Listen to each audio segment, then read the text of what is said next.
Okay, so imagine like a tiny scepter with points on each end.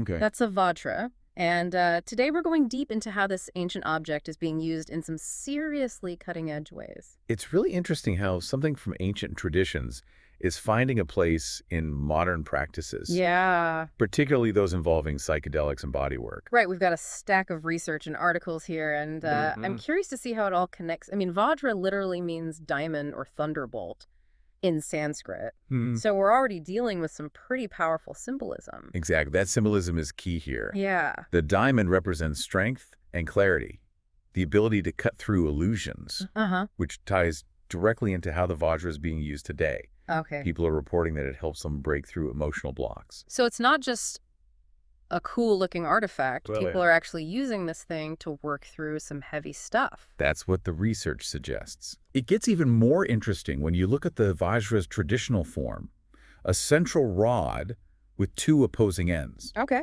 representing duality. Think of the opposing forces within us and in the universe. Mm. The Vajra, by its very design, points to the idea of transcending duality to achieve a higher state of being. Okay, so we've got this ancient tool steeped in symbolism, Right. but how does it translate into a tangible experience? Are we talking about some mystical energy flowing through this thing? Well, the idea is that we all carry emotional baggage, past traumas, and limiting beliefs. Right. Think of them as energy triggers. Okay. This can manifest as physical tension or even pain. So you're saying these energy triggers are literally lodged in our bodies, Yeah. like a physical manifestation of our emotional junk. That's the concept. Wow. And what makes the connection to psychedelics so fascinating is their ability to heighten our awareness of this mind-body connection. Okay. People using psychedelics often report being much more sensitive to their internal state, allowing them to see these energy triggers with more clarity.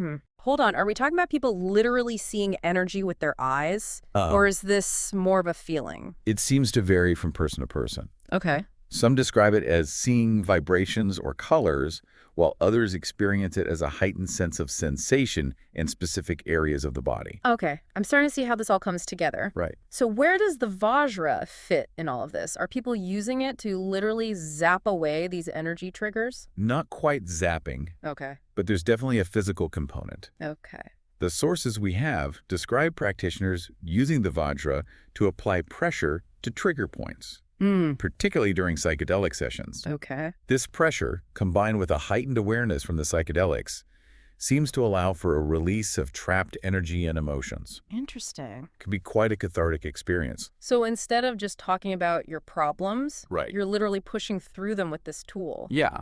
I'm picturing something like acupuncture, but a bit more intense. It's definitely more hands-on than talk therapy. Some sources even describe the use of specific sound frequencies, like 369 hertz. Okay. During these sessions, the idea is that these frequencies further amplify the energetic effects of the Vajra. So it's like a multi-sensory experience combining the pressure of the Vajra with the amplified awareness from the psychedelics and the vibrations of sound. Exactly. Wow. The sources describe a process where the practitioner works with the individual to identify specific trigger points and then applies pressure with the blunt end of the Vajra. Okay. It's a very intuitive process Uh-huh. that requires a safe and supportive environment. Right. These aren't exactly DIY techniques we're talking about here. This all sounds pretty intense. Yeah. But you mentioned a cathartic experience. What exactly does that look like? Where? What are people actually experiencing during these sessions? Well, one of the things that really stands out in the research is the variety of experiences people are reporting. Some describe a feeling of energy flowing through the body, others talk about releasing past traumas, and some even report feeling a sense of spiritual awakening. Okay, now we're getting into some pretty profound territory. Right. But before we go too far down the rabbit hole, I'm curious to know if there's any scientific backing for all of this. Right. That's the tricky part. We're dealing with subtle energy fields and subjective experiences, Right. things that are difficult to measure with our current scientific tools. Yeah. But just because something is hard to quantify doesn't mean it's not real or powerful. Right. It's not like you can stick a thermometer in someone's soul to measure their spiritual awakening. Right. But still, if people are experiencing real benefits, shouldn't we be trying to understand how it works? Absolutely. And that's where things get exciting. Yeah. Some researchers are starting to explore the potential of biofeedback and energy imaging techniques to study these subtle changes. It's early days, but it's a promising area of research. So we might actually be able to see this energy in action someday. That would be pretty mind-blowing. But even without the scientific proof, the stories themselves are pretty compelling. You mentioned some people experiencing emotional releases, Yeah. even confronting past traumas. Can you give us some specific examples?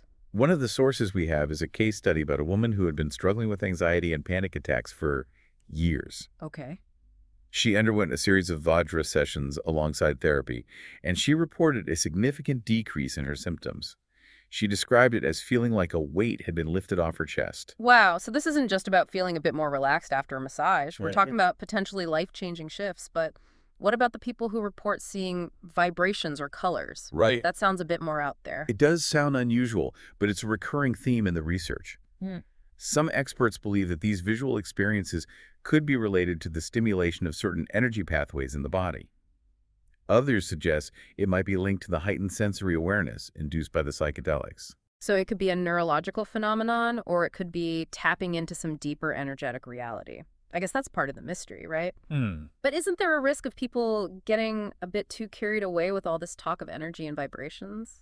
It's definitely important to approach these practices with a healthy dose of discernment and to work with experienced practitioners. Hmm, The sources emphasize that the Vajra is not a magic bullet, right. and it's not a replacement for traditional therapy or medical treatment. So it's not about throwing out conventional medicine and embracing some kind of mystical healing. Right. It's more about integrating these ancient practices into a holistic approach to well-being. Exactly. The Vajra seems to be most effective when it's used as part of a comprehensive approach that includes therapy, lifestyle changes, and other forms of self-care. It's not a quick fix, but it can be a powerful tool for self-exploration and transformation. Okay, so we've covered the emotional and energetic aspects, but you also mentioned something about the Vajra's potential to unlock hidden potential. What exactly does that mean? Are we talking about superpowers here? Not quite superpowers, but definitely the idea of tapping into our latent abilities.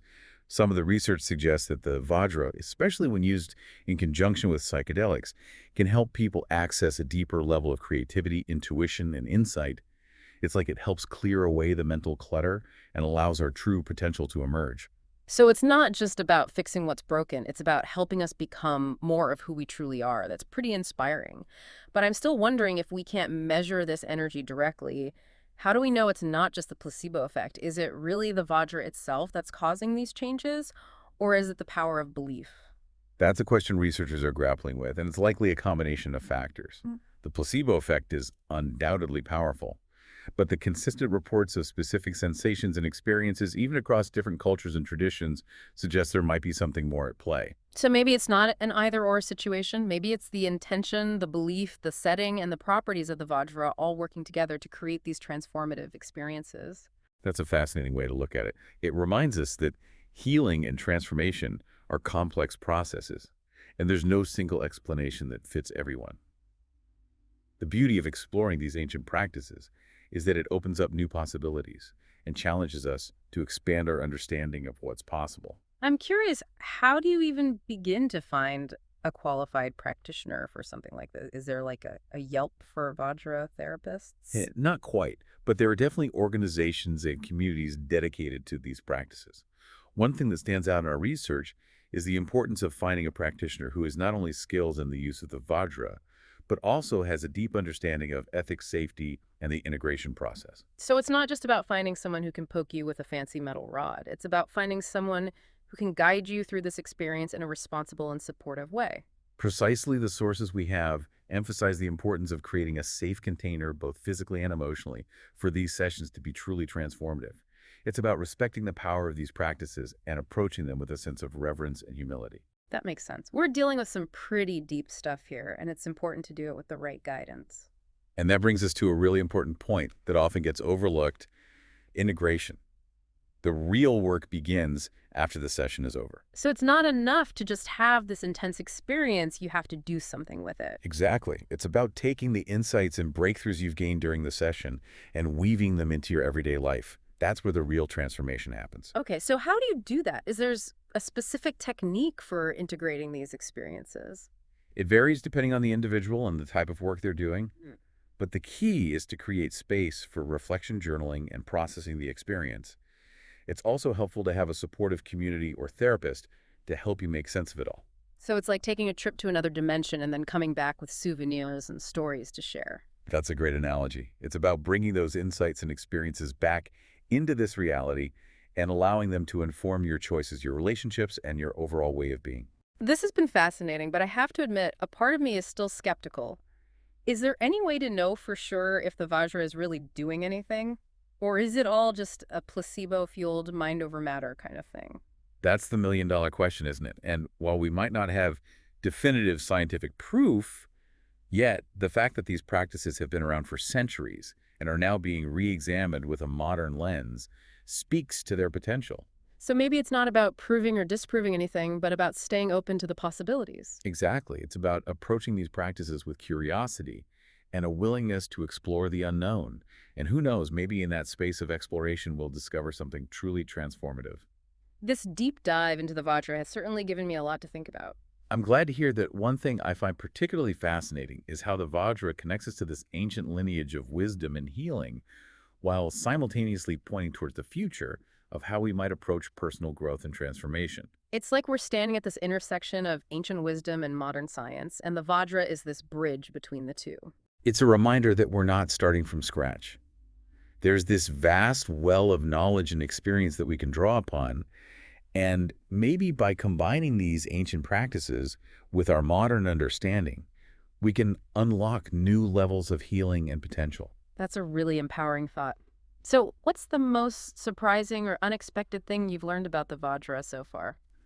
Honestly, it's the sheer range of applications that's been most surprising. Oh, We've talked about using the Vajra with psychedelics, right.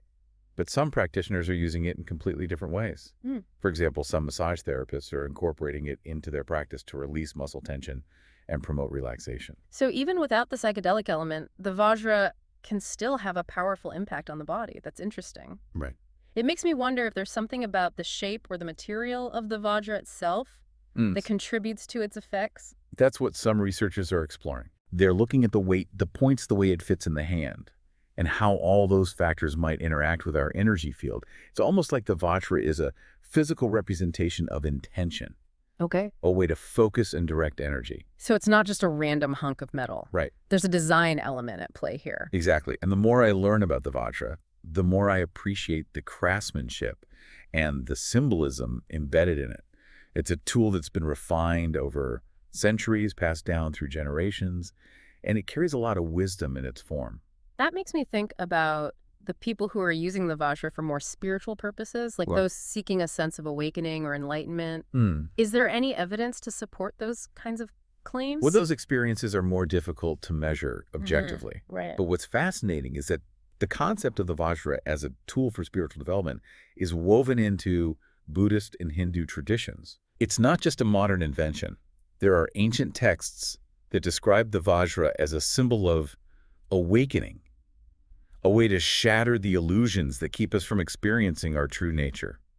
So it's like this ancient tool is being rediscovered and repurposed for our modern needs. Yeah. It's almost like we're coming full circle. I think that's a beautiful way to put it. Yeah. And what's exciting is that we're just at the beginning of this exploration.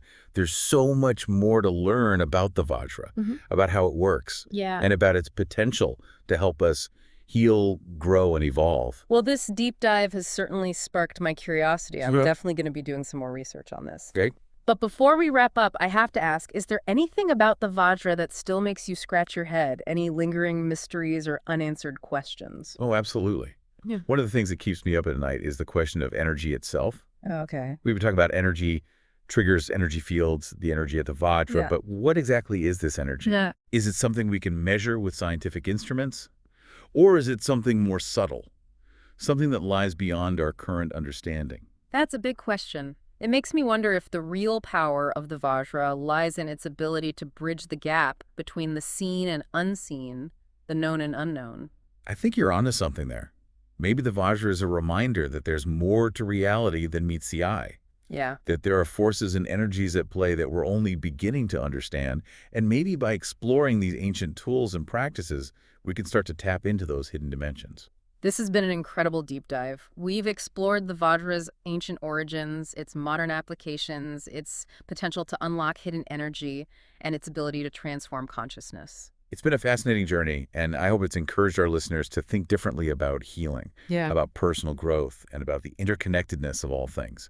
If you're intrigued by the Vajra and want to explore its potential for yourself, remember to do your research, find a qualified practitioner, and approach the experience with an open mind and a healthy dose of skepticism.